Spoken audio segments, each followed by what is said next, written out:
This is Linda Williams of Who's Apple Dynamic, and I just had a powerful discussion with Ryan. I want you to tune in because I think you're going to find some powerful lessons that are going to walk you through empowering your message. Welcome to the World of Speakers podcast, brought to you by Speaker Hub.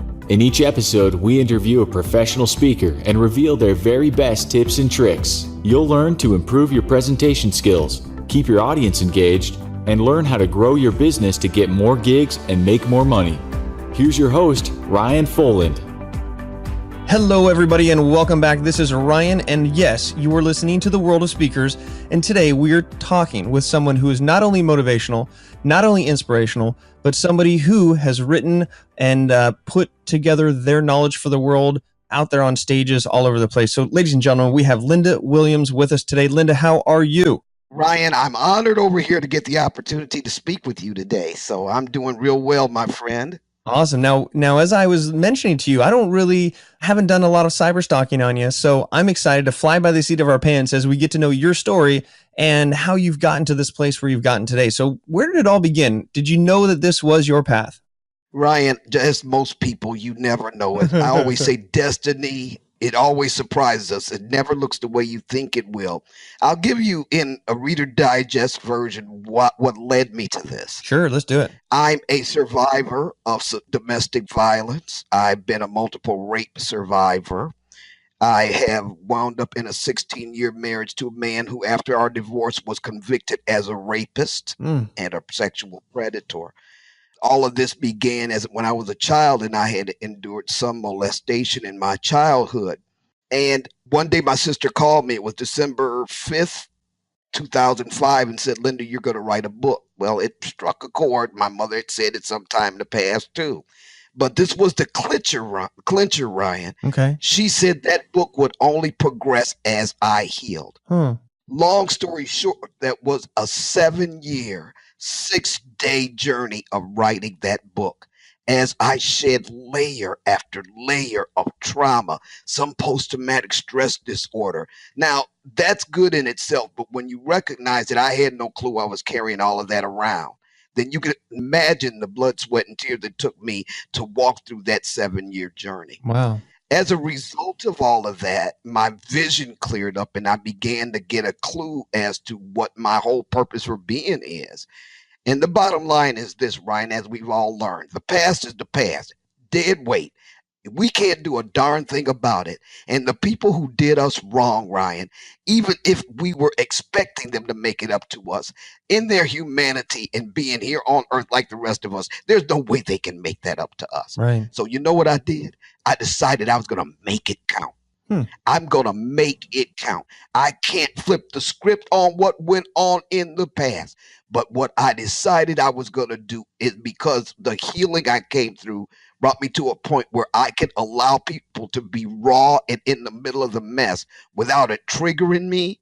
That made me much more powerful, not only as a speaker, but as a life coach who can walk people through the darkness and the shadows and help them to understand that it takes courage to move forward, and they have to tie to their purpose to get the hope it takes to walk through that darkness, and that for every life change, it affects so many more people. So I guess you can say my life epitomizes the fact that it just takes an ounce of courage to flip the script on all of that and to make it count in the lives of people that we encounter.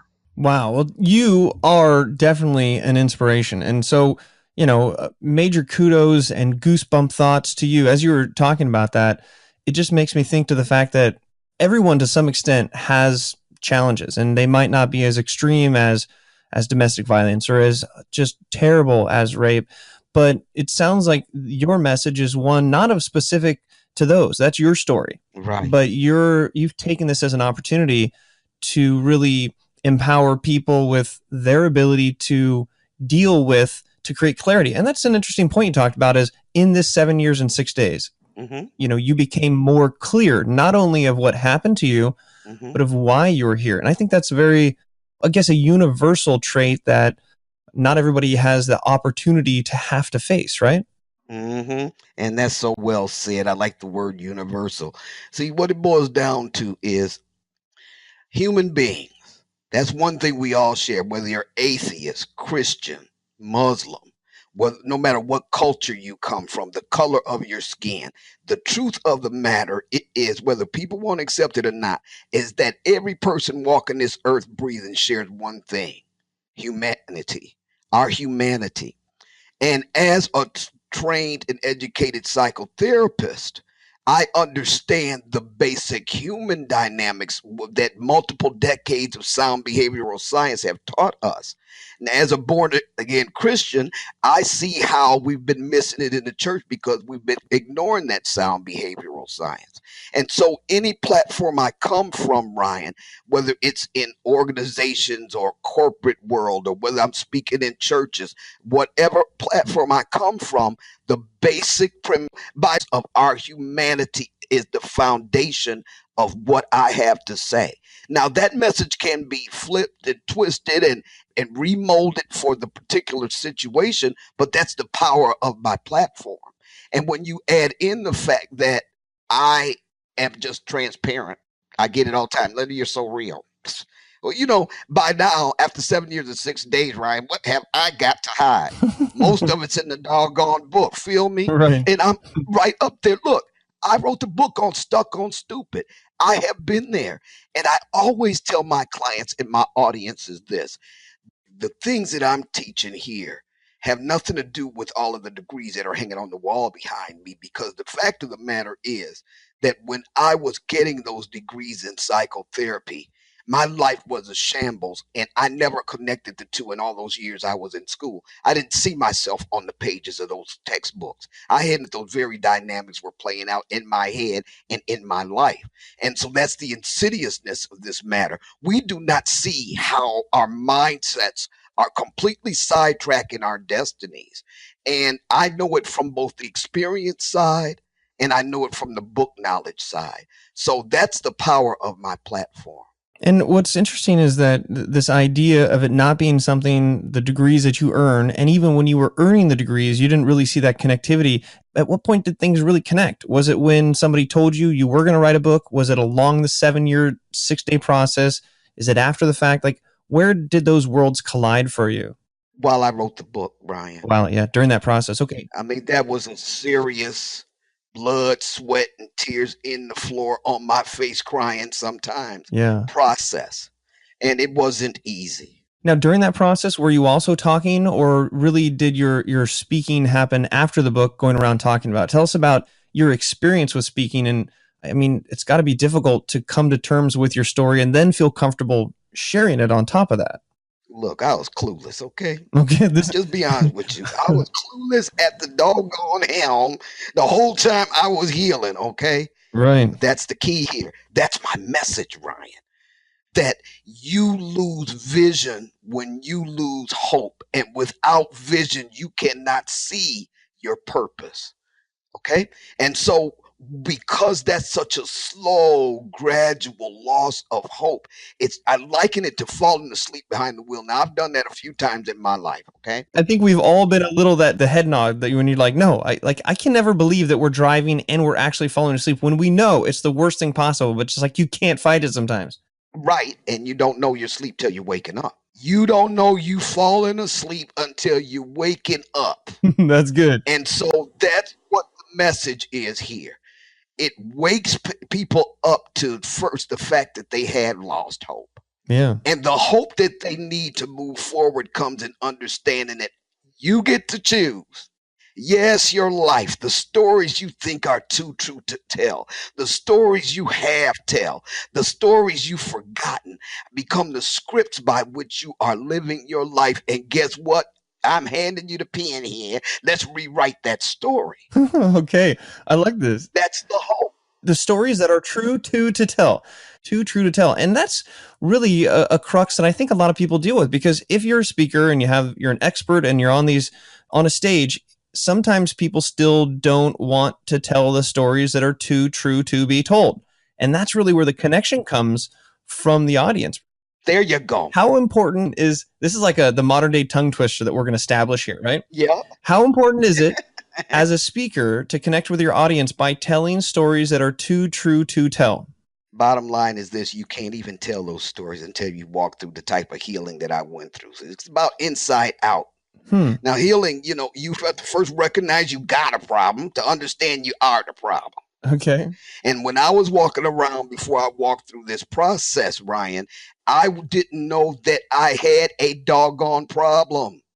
So how could I know that I was the darn problem? The reason why I'm wishing, waiting, hoping, and praying for a better relationship, a better job, but I'm still in this relentless Groundhog's Day cycle of the same old toxic relationships, stuck in the same old job. Now, in that condition, I'm looking at everybody else like they're the problem. Okay. But I had a chip on my shoulder everybody saw but me. So first of all, you got to recognize that you have a problem before you recognize where you're a part of that problem. Second thing is you have to be able to walk through the inside out healing. Look, folks, no more of this butterfly bandage on a big gaping wound that's pussing straight to the bone here. Yeah, you think you're all right. You stuffed it. I stuffed it for decades. Okay, stuffed rape. Thought I was the reason for the rape. Self-loathing I didn't know I had because I just believed it to my heart, Ryan, that it was my fault that that guy raped me. I really believe that. This is after I come through all of these degrees. I still don't get a clue that Linda, no, he has to own his wrong. And so you have to be able to separate your responsibility in the situation from their responsibility in the situation. Quit taking on their responsibility as your responsibility and deal in your locus of control. Your circle of control excludes everybody but you. So in the process of that, you begin to heal from the inside out. We're not stuffing anymore. And that's where the power is. You can't just get up as a speaker who hasn't even faced the trauma that you dealt with, and then all of a sudden call yourself going to get up there and start sharing stories you think are too true to tell. That's going to fall flat. Right. Okay. But you have to allow yourself to develop and grow and heal in a process that is ongoing. I would never suggest that anybody get up there and start really sharing deeply things that they may not have dealt with, because that discomfort with that sharing is going to translate to your audience. Hey, here's the bottom line, you guys, and I don't have very much more to offer with respect to a powerful speaker platform than this. Be authentic. I'm going to be able to tell when, you went to a seminar, you took a class, and now you're going through all these machinations with your body language and the words and the inflection. People know when it's real and when it's not. And your most powerful self is realized. Your most powerful message is made. Your most powerful connection with an audience always comes in the truth of who you are. Know that truth. I love this. Okay, so let's spend some time in some of this discovery that you've gone through that you can share from a tactical standpoint, because what we've established here is that you can't leverage the stories that are too true to tell unless you actually become self-aware of them, have a holistic view of them, yes, have some sort of healing process through it. So you're not a charlatan who's experienced these feelings on a certain level. You're understanding the why, the multiple parties involved, and that's what creates this authenticity when you're telling stories. And yes, and just to clarify, there are people who have had traumatic things that have happened to them like you, and they're able to work through it and become an expert and give back and influence.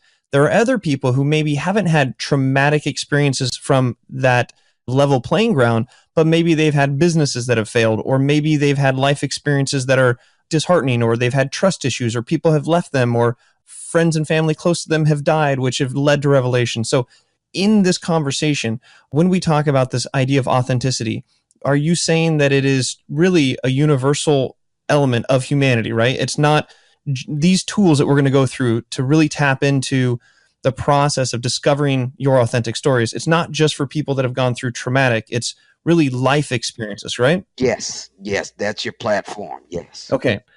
So let's talk me through sort of how you would work with one of your clients on that discovery process, because we just established that whether it's traumatic or whether it's just life experience or the loss of a loved one, how do people process that to become authentic communicators of that message? How do you step people through that? And really, at the end of the day, this is your advice for people to become more efficient and more effective speakers to connect with the audience through this discovery process. Okay, first of all, let's clarify. I'm also a life coach, Okay. and I keep a strong guideline between being a life coach and a psychotherapist. So the advice that I'm getting ready to share with you is not something I would do as a coaching client because that gets sticky. Okay. Okay.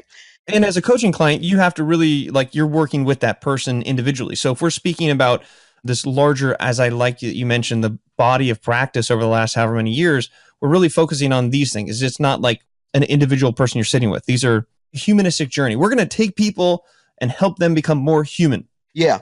And I still have to reiterate, I understand that. Yeah. But whether I'm sitting one on one or with a group, I'm not going to step out of coaching into psychotherapy. I have to be very ethical about that and make sure that's clear. So I'm just going to talk to you guys straight up, me sitting here from a human behavior standpoint. This is the tough part. Okay. Own your pain. You got to own it. Don't run from it. Don't try to deny that you hurt. Don't put on a facade in real life and then know that you're just tore up inside. You have to personally acknowledge and say that I am hurting here because of whatever it was. The next thing you have to do is when you own that pain, Ryan, then you have to also understand that there's no magic wand that somebody can touch you with. There's no magic prayer. There's no magic going through a prayer line. None of that that's going to be able to, on a dime, change that pain. I'm going to tell you the next step is to be courageous. You got to be courageous. You got to courageously be willing to walk straight into this healing process. And in that process, what you will begin to understand is why that hurt you so badly, how you have translated that experience into your here and now. In other words, every time somebody touches me off, I'm back in 1973 when so and so did so and so to me. That's the dynamics. A big rubber band in your back. You haven't healed. Somebody innocently does something. Now you're snatched back to 1970, whatever, still in the middle of that pain, and you're reacting out of a 1970 something pain in the 2000s. That's where it becomes maladaptive. You don't have to wait till you're completely healed to step out on that platform. That's the key. The deal is, as long as you are self-aware that this dynamic is playing out in your life, while you're walking that out with a therapist or whatever, you will go ahead and learn that when that thing comes up, it's not real, it's a smoke screen, and you'll be able to navigate the here and now more effectively. So don't wait till you have completely healed. That's my journey. I had to. I was a tough girl person, and I wasn't going to do anything but hurt people. So that was my journey. You need to understand that you better step into your destiny right where you are. And as long as you're aware of the pain, you're going to be willing to walk through that healing, understand your triggers, choose to deal with them in the moment, and step on. Okay. So to the extent that you have come to a point where you can acknowledge to somebody, well, I'm a domestic violence survivor. I'm a rape survivor. I've lost businesses. I've done this. I've done that. Go ahead and share out of your knowledge. But what I'm warning everybody not to do is to go out there and think that they need to be Linda, upchucking the boogie on everything in her life. And that's just not going to work for everybody. And that gets back to our authenticity. Be aware, you guys, it's an individual journey. If you have to get professional help to get through it, please do that. Don't resist that. But as long as you are aware of how it's affecting you in your here and now, I've got some free tools on my website to get you through that and walk you through that. I don't want anybody to walk away from this message, though, Ryan, thinking that, oh, I've got to be completely healed before I can get out here. No, step into your destiny at every possible opportunity. That's your destiny, and that's your choice. Now, this is interesting because sometimes, aside from the normal anxiety that comes with public speaking, if you add on an emotional element to it, it increases the anxiety because people have a fear of getting emotional on stage. So what are some of the tips, or how do you deal with a topic that is emotional? And again, I just want to clarify, yes, there's the traumatic emotion, but I mean, for me, at one point in my life, I filed bankruptcy and then only found 2 weeks later that I got returned because there was 32 cents less postage than I needed. And like, for me, that was when I talk about it, it becomes very emotional. I was bullied as a kid and it becomes very emotional. But how, as a speaker, the tactical skills, like, I'm curious, and are there any tactics that you use to try to communicate the message without getting emotional, or does that matter? Talk to me about that. Well, I think you came to the wrong person if you were asking for somebody to give you some tactics. Because, see, I deal strictly on authenticity. So see, this doesn't come down to all do step A, step B. Okay. Ryan, if you're out there talking about this situation and what was doing it was triggering something in your past, then you need to shed the doggone tear. Okay. You know, I am not the one to stand up here and tell you not to, because guess what? To the degree that you get real with that before your audience, that's the degree to which you will reach more out there. And if your whole goal in speaking, Ryan, this goes for you or anybody else, is that you want to make a direct connection, a real connection, a sustainable connection with your audience, then you need to shed that doggone tear. And if indeed it gets to the point where you choke it up so bad you can't talk, let them see you say, give me a minute here. Yes, and that's a tactic that I'm looking for. No, Oh, that's a tactic? Okay, I'm sorry. Yep, there you go. No, it's okay. But this is a really good point, because I love that I asked for a tactic and you said you have to be authentic. And then basically you said, if you have to shed a tear and if that's what happens, then that's what you do. The tactic is that there is no tactic when it comes to authenticity. I love it. There you go. The tactic is there is no, I'm using that. I'm writing that down. I love that. Yeah, you have to get real. Yeah, real quick. So are you on social media? Do you like Twitter? Are you on Twitter at all? I'm at Twitter. I'm at Who's Apple on Twitter. At Who's Apple on Twitter.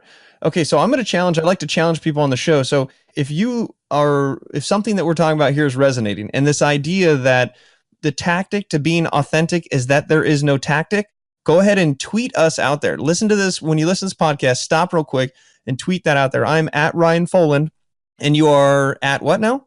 WHOSEAPPLE. Who's Apple? At Who's Apple. All right. Give them a hashtag, my friend. All right. What's the hashtag? You tell me. Oh, well, let's see. Authenticity is a long one to do. Let's come up with something that this makes sense. No tactic. No tactic. Yeah. Hashtag no tactic. And so tag that and hit us up on Twitter with other ideas or reinforcing the fact that the tactic to be authentic is to not have a tactic. So hashtag no tactic. I like this. Yeah. Well done. Okay. Yeah. And how important do you think the authenticity component is to people when they're trying to connect with the audience? It may seem like a very straightforward question, but I'm curious your specific thoughts on the value of authenticity, since this is what we're talking about. The tactic of hashtag no tactic to be authentic. It's everything, Ryan. Look, this is everything. Now, you talk to somebody that I'm going to be a little bit irritated if you're boring me. I'm going to get pretty dang angry if I'm there 30 minutes and you still ain't said a daggum thing I have never heard before. Okay. And that's what I'm talking to here. I cannot stomach it. I can't stomach it. And I'm going to tell you something real quickly. The reason this is so important to me is that I had turned my back on who I was when I was growing up. It was well into the writing process, and my sister said, you know, Judy and I, that's my other sister, we're talking, do you remember how you were before you left home, Linda? And I couldn't remember that girl. I could not remember her because at some point in my trauma, I had completely turned my back on her as if she was my problem. She's wearing her heart on the sleeve. She keeps getting me in trouble. So I turned my back on the very person I had to be powerful in my purpose. So having fought back for 7 years and 6 days plus to find out who I truly am, I'm not ready to let it go. I'm going to fight tooth and nail to keep it. That's why authenticity is so important. And if you do not make an emotional connection with your audience, they'll leave there just having been through another keynote speech. Right. It's sustainability, long life success, stuff that you're going to give them that's going to go far beyond closing prayers or closing comments. If you have not done something to be on their minds 2 hours, 6 years down the line, if you have not done something or said something that comes back to them in their life out of nowhere, oh, I remember they said that, then have you done your job? And that's an interesting way to approach kind of your material. Like maybe if you asking people who have seen some of your talks, like what is the one thing that you remember, and trying to find what that is so that you can really double down on that and have that long lasting. But this idea, we've all seen a keynote where we leave and we're like, meh, right? Great. You just said the same thing, but you just regurgitated it. Right. So this idea of a message that's unique. And what I'm seeing here is that your uniqueness comes from your story, which is your authenticity, which is the stuff that you've dealt with, but you might not have dealt with yet. So Right. if you're really tapping into your story, nobody else has that story, right? That's the bottom line. There you go. That's it, though, Ryan. That sums it up. Nobody else has your story. Nobody else has your personal experience with dealing with challenges that maybe many others have, but nobody has navigated that in your unique way. And I think in a world where there's so many people speaking about social media, so many people speaking about leadership, so many people speaking about, motivation, inspiration, is the way to stand out really owning your own story and weaving that into being, I guess, the sprinkles on the donut of which is your talk. That's your bottom line. Personal brand has got to go way before you start getting your organizational or your platform branding. Now, real quick on personal branding, I'd love to know your thoughts of that. Like how important has personal branding been for you in your process through this, discovery process? And through that discovery process, probably reinforced what your brand is, because how can you have your brand if you haven't explored the challenges in your own life to come up with the conclusions and process it, right? Right. Yeah, you got something there. But guess what? My brand came out of writing that book. That brand is me. When I'm living and breathing, when I get up in the morning, that's who's Apple Dynamic. It just happened like that for me. Okay. I wouldn't have thought of having a company, and I named the company after the book. And as I began to, I had a 37-year job good government job with the federal government that I just retired from in July. So I was doing my business on the side. It's only in the last few months that I really concentrated on it. And in that process, I recognized that whose Apple Dynamic is Linda.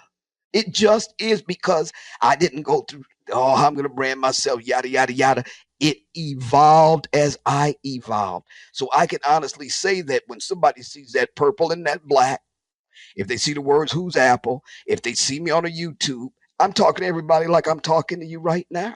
No pretense, no pretext. So authenticity has become the foundation of my brand, and I just stumbled into it. I'm not going to act like I knew what the heck I was doing, Ryan. Right. Well, that's inspiring for people that are maybe intimidated by growing their brand when it was more of the brand found you at the right time. Yeah, the brand evolved and was born out of my own personal experiences with healing. And this idea of owning the pain and then being courageous and then translating what happened and then really being comfortable taking a platform during that process as you're getting help. And then there's your authentic, the magic secret sauce that you have that no other speaker can steal unless they've lived in your shoes, in your life, in your room the whole time, which just doesn't happen. It's never been better said. Absolutely, Ryan. There you go. So let's talk about, I love that the simple message here is authenticity is your secret sauce. But how can you then take the authenticity, and let's say you've gone through that process of discovery, development, and personal growth, and you're inspired to move forward and you want to monetize this message, not because you want to make money off it, but because it will allow you to share the message farther and wider and around the world. Talk to me about sort of your path and your advice for people who have an event, and how have you been able to monetize? How do you continue to monetize? I mean, sounds like it was really the book strategy, and maybe you can talk about what you would have done differently or done the same again so that other people who are now inspired to go through this journey, they know what mistakes to avoid or the right kind of path to follow. I lost a lot of money. I'm not going to lie. Okay. Book came out. Everybody's calling me. I'll send a press release. I'll do this. I'll do that. Wrong answer, you guys. Guess what? You don't know that there's no return on investment on a press release. So there's a lot you have to learn through hard knocks unless you get a mentor. And I will help any new authors or anybody else starting out a new business. The second thing is you've got to know who the heck you are and get that concrete in your heel. So if you're standing in a hurricane and you got concrete holding you up because you got concrete in your shoes, you will withstand the blow of everybody trying to tell you what to do and how to brand yourself. You need to know who you are. And those values have to drive every decision you make for your platform or in your business. Who are you? What are your personal values? And that has a lot of here to become the guideline by which You hold every opportunity. Okay. Yeah. So once you know who you are and what your personal values are, you translate that to your platform and you won't be able to mistrust me, because there's a whole bunch of people out of here blowing foghorns in our faces. And it's only the ones who are truly authentic and have translated their personal values into their platforms or their businesses that can say anything to me now. So you got to know who you are. Don't be afraid to reach out and get guidance. My book I published my own book, but it went through 2 professional edits. I hired a writing coach. Do it with excellence, is what I'm saying. Do it with excellence, because as an indie writer, you're going to have to write a book. If you got a platform, writing a book is a good way to do it. Little ebooks that you might put together from your blogs might be another way to do it. You have to build relationship with your audience. Okay, I'm going to repeat: relationship with your audience. That means you're not out here buying Twitter followers, Facebook followers, and YouTube followers. You are developing a relationship with your audience through your social media platforms. That means you got to constantly throw them valuable posts and comments. You have to send them valuable information that's going to make a difference in their lives. You develop a relationship with your following. You develop a following that is interested in your brand or whatever you're sending out there, whatever you're offering, and you will have customers for life. And so you write a little ebook. You might make sure your posts are all online with your message. You throw them at digital content out there. You offer them webinars and little trainings and stuff. Don't be afraid to give something away for free. Because guess what? Don't run up to me on the street. You don't know me and you're pushing your book in my face without saying hello. That's what it is. Don't do that to people. Don't have nothing on your feed but me, me, me. I got this. I got that. Do not do it, because you will turn people off. And what am I saying here now, Ryan? It's all coming back to what? Authenticity and relationship. Yeah. You know what? Hey, hashtag no tactic, right? Yep. How do you become? Yep. So this is the theme is here. How do you create authenticity on stage? Hashtag no tactic. How is it that you monetize your message? You be authentic. Hashtag no tactic. I mean, you're talking about the basics. You're talking about building relationships, not trying to create a phony, fake following of people that has this facade that people are interested in you, but Right. building a better relationship with a smaller number of followers. Yes. And your visual language is great. We need to have a whole book of your visualizations, like concrete in your shoes. I've never heard that before. Hashtag concrete in your shoes. Yeah, I love that. Yeah. And then a bullhorn, right? People with a bullhorn just shouting in your face. It's somebody running up to you in the street and hitting you with a book before they even say hi. Like, these are all great visualizations of what not to do. Right. Yeah. Hey, I don't know what else to give you, my friend. And I'm no expert out here. You know what I'm an expert in? What? Being who I am. Fought too hard to get here.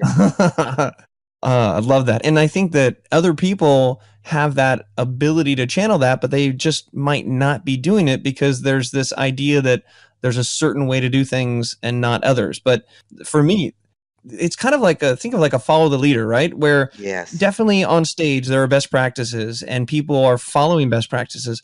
But if you're following someone else, then you're not the one that's leading the pack, right? So it's pretty empowering and inspiring to give people the permission to be authentic, to find their message, to find their little niche, versus trying to just copycat someone else who's already got cement in their shoes. Right. I love it. I'm glad you said that, because what you just said could have gotten easily lost in what I said. It's very important to follow proper protocol when you're doing speaking. You know, there these best practices. You know, you don't get out there, you don't curse, you don't insult, whatever the protocol is, there's nothing wrong with that. What Ryan has said is so true, because at some point you're going to have to know when somebody else is encroaching on who you are. And if you don't know who you are, you're going to be out there trying to wear, somebody else's pants, is what I say. In the, see, with us in the church, we have a thing where somebody has experience with God. Then now they done made it a whole series of books. That was what for them and God. That was for their life, not mine. And so what we all, Benny Hinn had one out in the 70s called Good Morning, Holy Spirit. And everybody was trying to do what he did. And they couldn't sustain that behavior because it wasn't what they were supposed to do. So I call this wearing their Benny pants. Everybody want to wear their Benny pants. No, Benny's pants were tailor-made for Benny's behind. You never gonna make that work, okay? And the only way you can keep from wasting time and money in trying to wear your Benny pants is if you take the time to know who the heck you are.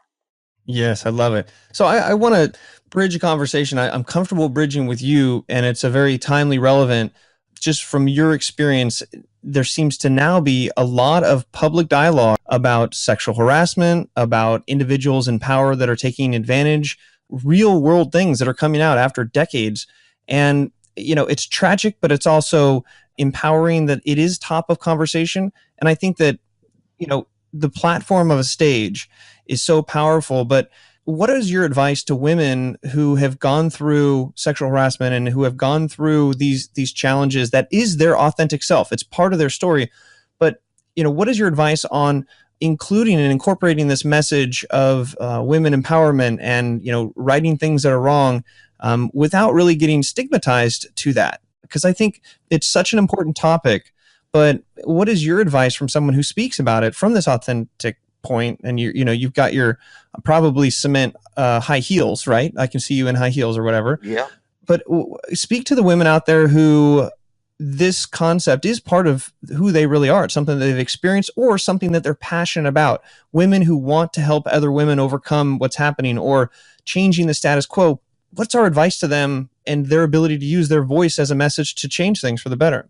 Okay, I got to take it straight back to the individual. First of all, you guys understand this. Knowledge of the truth is the beginning of empowerment. And part of the truth I need you to understand is you stand there and you refuse to become the wrong that was done to you. Do not consider that you deserved it. Don't think that you are that rape. Don't think that you are what that rapist or that molester did to you, whatever business you lost, whatever the trauma is you're dealing with in your life. Understand that. Don't you believe that that experience is the end of your story, period. That's all she wrote, the pencil broke. That's not the end of your story, okay? And what was happened to you, the only way you become that wrong is if you internalize it as if you deserved it, asked for it, needed it, start judging yourself by whatever that pain is you went through, thinking that that pain is who you are. That's the lie that you have got to fight tooth and nail. That's not who you are. But guess what? Your pain is your platform. You have to understand that that's one of the stories we think are too true to tell. And you have to get to the point where you're comfortable with telling that story in the proper venue. So number one, don't believe that you are that rape, that molestation, that pain, that business you lost, theft you endured, whatever it is, you are not that.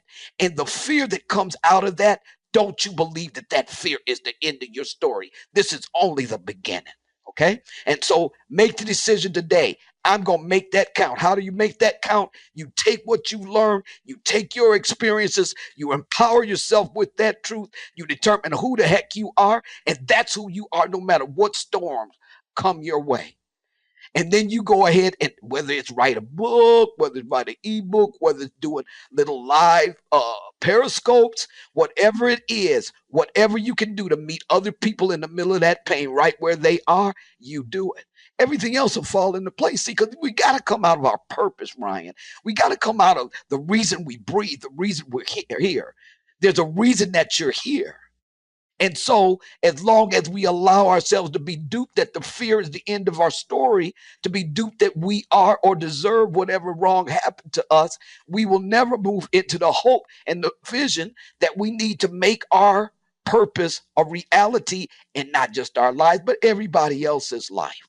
I'm hoping that that was an encouragement to everybody. So you can't worry about whether it's, oh, I don't want to get typecast. I don't want to this, I don't want that. You know what? You can't be thinking about all of that because the bottom line is you can't control what somebody else thinks of you. Sorry about that, but you shouldn't really care. What's holding you back in your life? What's holding back your platform? What's holding back your business about what you believe about yourself? That's your responsibility. I love that. Like, I think there's people that are cheering across the nation right now. That was so concise. It's so applicable to somebody from all polar extremes, right? Whether it's losing a business or losing someone's life who's close, or some sort of tragic, abuse or something like that. And what I really liked out of that, you said, your pain is your platform. And I want to extend it. Something like your pain is your platform, and something about your purpose, right? Like, if the pain is your platform and your platform is what you can use to find your purpose. Yeah. Something like that. Yeah, it's all going to tie in. Yeah. I mean, you will be able to leverage any pain you went through in the past, any failures that you experienced. You will be able to leverage the lessons you learned in that, and going forward, just make sure, okay, well, I learned this, so I'm going to apply that going forward. See, that's where the empowerment comes in. Remember, knowledge of the truth is the beginning of empowerment. If you have a truthful view of what you went through, and you can see where you might have made a mistake, somebody else made a mistake, or you went with the wrong person, whatever it is, that knowledge is the power that moves you forward into purpose, because you're just going to learn that lesson and leverage it going forward. You're not going to get stuck feeling bad about yourself or in the doldrums about something that happened that you cannot change. Now, we're not in church, and I'm not the most religious person, but I'm going to say amen to all that. Wow. Hey, well, this has been so fun. Can you believe that it's already been 45 minutes? Whoa. Wow. Well, I can feel that that this conversation has definitely helped change the perspective that I have on the idea of authenticity, and tapping into the fact that your pain is your platform, and within your platform is a way to share your message, which, whether it's messy or not, it still uncovers the purpose of why you're sharing that message in the first place. And if you have a message that resonates with enough people, people will pay you for it, and that'll just empower you to share your message with more people. That's right.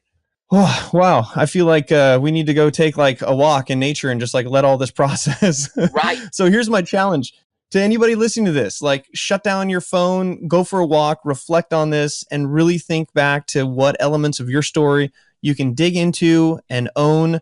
And more importantly than anything else, you can't control what people have done to you, but you can own that pain. And that pain is the guiding light to where your purpose might really lie. This is great.